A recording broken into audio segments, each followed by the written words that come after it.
On the intervening night of 8th-9th May 2025, Pakistan military carried out multiple violations of Indian airspace along the entire western border with an intent to target military infrastructure. Pakistan military also resorted to firing of heavy caliber weapons along the line of control. Along the international border and line of control, drone intrusions were attempted from Leh to Sar Creek at 36 locations with approximately 300 to 400 drones. Indian Armed Forces brought down a number of these drones using kinetic and non-kinetic means.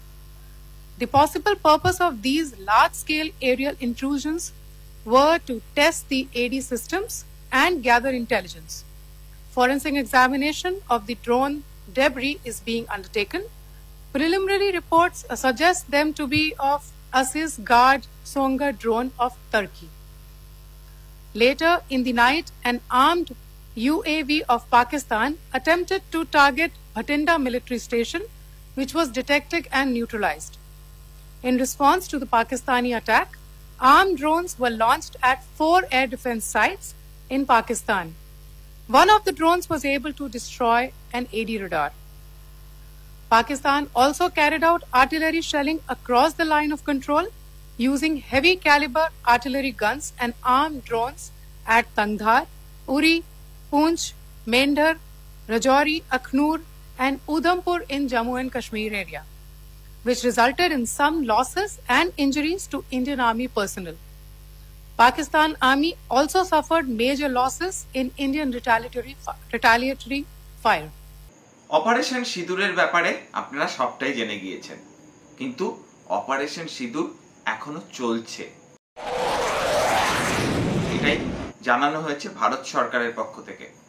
Bharat সরকারের পক্ষ থেকে পরিষ্কারভাবে সাংবাদিক বৈঠক করে জানিয়ে দেওয়া হয়েছে যে 8ই মে সন্ধ্যের পর থেকে এবং 9ই মে মাঝরাতে পাকিস্তানের পক্ষ থেকে একাধিকবার ভারতবর্ষের আকাশসীমা লঙ্ঘন করা হয়েছে এবং তুরস্কের ড্রোন দিয়ে পাকিস্তান হামলা চালাবার চেষ্টা করেছিল।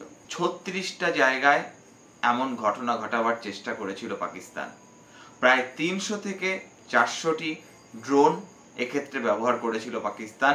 তবে ভারতবর্ষের সেনাবাহিনী, যোগ্য সেনাবাহিনী সফলভাবে পাকিস্তানের এই পরিকল্পনাকে বানচাল করে দিয়েছে, এই চেষ্টাকে বানচাল করে দিয়েছে এবং পাকিস্তানের পক্ষ থেকে গোলাগুলিও চালানো হচ্ছে।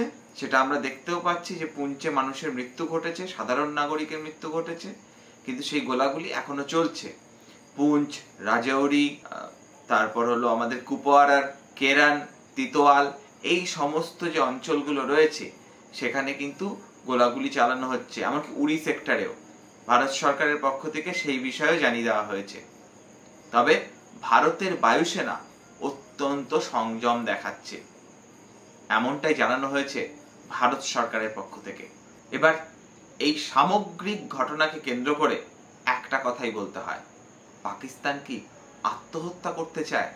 যে দেশটা কখনো যুদ্ধ করতে নামলে কতদিন চলতে পারবে, কতদিন চালাতে পারবে, সেটা কি তারা আদৌ জানে? 7 দিন দেশের লোককে খাওয়ানো পড়ানোর অর্থ আছে পাকিস্তানের? ওই তো ভারেমা ভবানী দশা। আর এই মুহূর্তে পাকিস্তান কিন্তু চারিদিক থেকে সমস্যায়। এক, স্বাধীন বালুচিস্তানের দাবি রয়েছে, বালুচিস্তান লিবারেশন আর্মি, তারা একের পর এক পাকিস্তান সেনাবাহিনীকে কার্যত সমুচিত জবাব দিচ্ছে, আমরা সেই খবরও দেখছি। উল্টো দিকে পাখতুনখাওয়ার বিপ্লবীরা, তারাও পাকিস্তানের এই তথাকথিত শাসকদের উপর ব্যাপক ক্ষুব্ধ।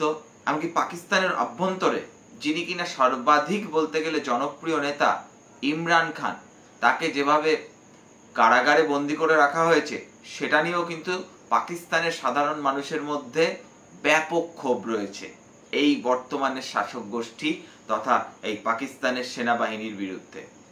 উল্টো দিকে প্রতিবেশী আফগানিস্তান, সেখানকার তালিবানি শাসকেরাও পাকিস্তানের উপর ক্ষুব্ধ। আন্তর্জাতিক সীমান্ত নিয়ে সেখানে পাকিস্তানের সঙ্গে আফগানিস্তানের গন্ডগোল চলছে। আর মাথায় রাখতে হবে, পাকিস্তানের মোট আয়তনের 44% হলেই বালুচিস্তান। ফলে বালুচিস্তান যদি পাকিস্তান থেকে আলাদা হয়ে যায় তাহলে আর পড়ে থাকবেটা কি? আমও যাবে, ছালাও যাবে। আর এখনো যদি আসলে এরা এমনই অন্ধ, এমনই উন্মত্ত, এরা নিজেদের ভালোটাও মনে হয় বোঝে না।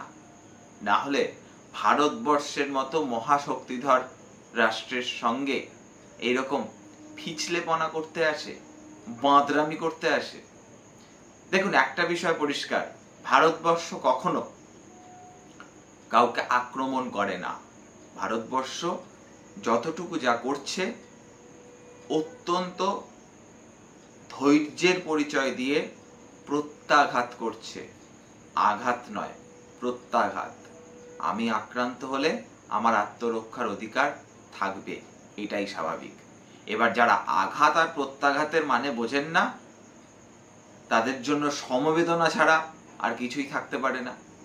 আমাদের সংবাদ মাধ্যমের অধিকাংশ বন্ধুরাই বর্তমানে এই আঘাত প্রত্যাঘাতের মানে বোঝেন না। কোনটা ঠিক খবর, কোনটা ভুল খবর তার পার্থক্য বোঝেন না। কোনটা দেখানো উচিত আর কোনটা দেখানো উচিত নয় তার পার্থক্য বোঝেন না। যেমন 8ই মে সারা রাত জুড়ে, 9ই মে মধ্যরাত জুড়ে বিভিন্ন ফেক নিউজের বৃষ্টি হলো ভারতবর্ষের সংবাদ মাধ্যমে, মূল স্রোতের সংবাদ মাধ্যমে। কোনো আইটি সেল করেছে এমনটা তো বলতে পারি না। এটা অত্যন্ত দুর্ভাগ্যজনক। এবং এই জায়গা থেকে আমরা বলছি, আসলে সংবাদ মাধ্যম তাদের টিআরপি বাড়ানোর খেলা খেলতে গিয়ে ভারতের মাথাকে নিচু করছে, ভারতের সেনাবাহিনীর লড়াইটাকে কোথাও কোথাও গিয়ে দুর্বল করে দিচ্ছে। এদের বিরুদ্ধেও প্রতিবাদ হওয়া প্রয়োজন। ভারতের জাতীয় নিরাপত্তার কোনো বিষয় নেই নাকি? যা ইচ্ছে একটা পেলাম, কিছু একটা দেখিয়ে দিলাম, এটা করেছে। আমরা যেটা করিনি কেন? আপনার আমার মনের মধ্যে ক্ষোভ আছে পাকিস্তানকে নিয়ে, পাহেলগামের ঘটনা নিয়ে, কিন্তু তা বলে আমি এখন যেটা ভাবছি সেটাই আমাকে টিভি স্ক্রিনে দেখাতে হবে, তার সঙ্গে সত্যের কোনো সম্পর্ক না থাকলেও দেখাতে হবে শুধুমাত্র টিআরপি পাওয়ার আশায়? এটা সাংবাদিকতা নয়। আর যদি শুধু এই ব্যবসাটাই প্রাধান্য থাকে, এর থেকে আরো অন্যান্য অনেক ব্যবসা আছে, এর থেকে অনেক বেশি মুনাফা হয়। দয়া করে এই সাংবাদিকতার নামে ধ্যাসটামো না করে সেই ব্যবসায় চলে যান, সেখানে বাজার ভালো। আমরা আমাদের ক্ষুদ্র পরিসরের মধ্যে বলতে পারি, সংবাদ মাধ্যমের অতি ক্ষুদ্রাতি ক্ষুদ্র একটা কণার থেকে ছোট একটা অংশ হিসেবে বলতে পারি, আমরা লজ্জিত ভারতবর্ষের মূল স্রোতের সংবাদ মাধ্যমের ভূমিকায়। তাই আমাদের মাধ্যমে যে কয়জন মানুষ, যে কয়জন দর্শক দেখছেন, শ্রোতা বন্ধু দেখছেন, তাদের কাছে অনুরোধ, সংবাদ মাধ্যমের খবরের উপরে নয়, ভরসা রাখুন ভারতীয় সেনাবাহিনী বা ভারত সরকারের উপর।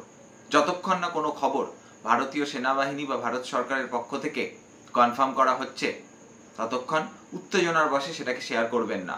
কারণ আপনার অ্যাড্রিনালিন হ্রাস কারোর রক্তপাতের কারণ যেন না হয়, এটাও মাথায় রাখবেন।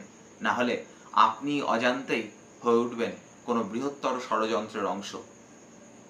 আমরা এই ভিডিওর পিন কমেন্টে যে যে সোর্সগুলো থেকে কনফার্ম হওয়া যায় সেই রকম সোর্সের এক্স হ্যান্ডেলগুলো আমরা দিয়ে দিচ্ছি। একই সঙ্গে বিভিন্ন ভিডিও যে ঘুরে বেড়ায়, সেই ভিডিওগুলো কোনটা সত্যি আর কোনটা মিথ্যে, এরকম কিছু সেটাকে অনুসন্ধান করার জন্য এরকম কিছু ফ্যাক্ট চেকারের ব্যবস্থা আছে।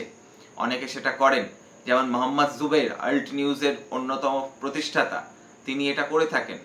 আমরা তার এক্স হ্যান্ডেলটাও এই ভিডিওর পিন কমেন্টে দিয়ে দিচ্ছি। আপনারা যারা সঠিক খবর পেতে চান, তারা সরকারের ওই সূত্রগুলো, সরকারের সোর্সগুলো, সেগুলোর উপর ভরসা রাখুন।